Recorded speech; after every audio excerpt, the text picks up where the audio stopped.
Here's another story for today. I see myself as the blood-soaked, telekinetic misfit of school,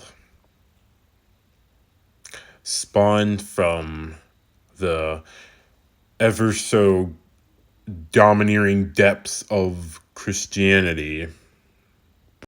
At best, pushed beyond the limits, at worst, bottling up the rage. I also see myself as fearful of animals, especially with rabies.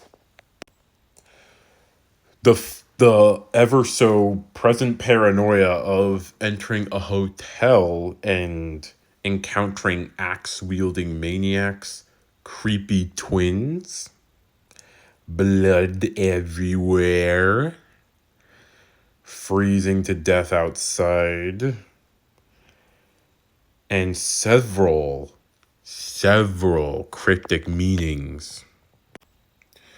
Avoiding the sewers at all costs so some colorful entity doesn't drag me beneath it. Talk about floating. And shapeshift into any person I despise in life.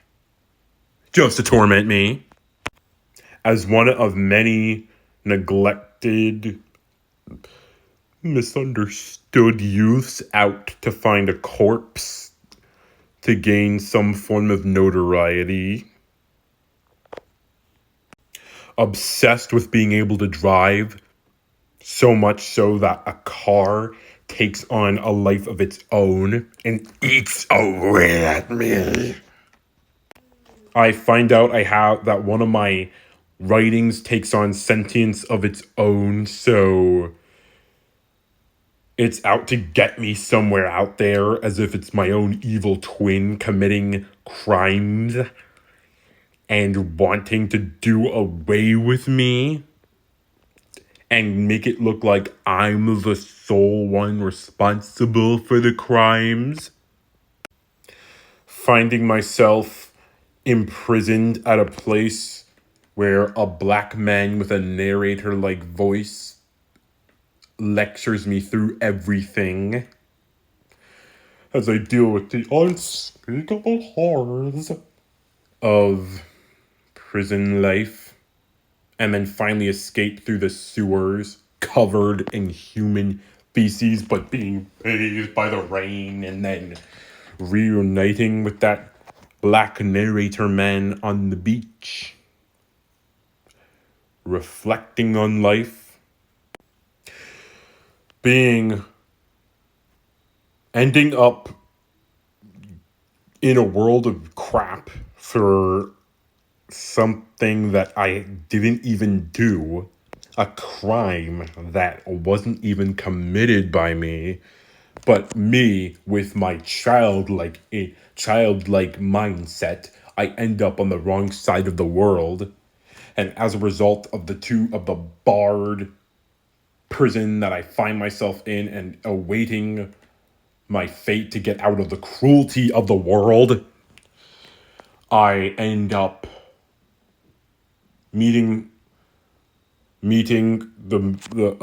thankfully painless demise.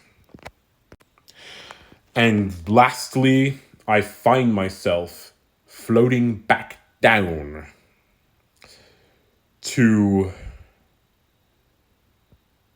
a tall, Grim Reaper-like creature who stares at me from the side of this room. I walk backwards in retreat and find myself waking up in bed, where at the very edge of my bed there's a obsessed fan ready to drive a sledgehammer onto my ankles. Yeah! And as that happens, I wake up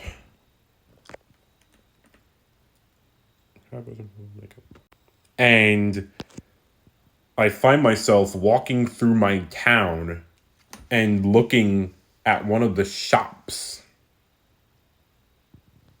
and notice a cryptic looking elderly person there. I look at it like this. And as I journey further and further and further and further to reality, I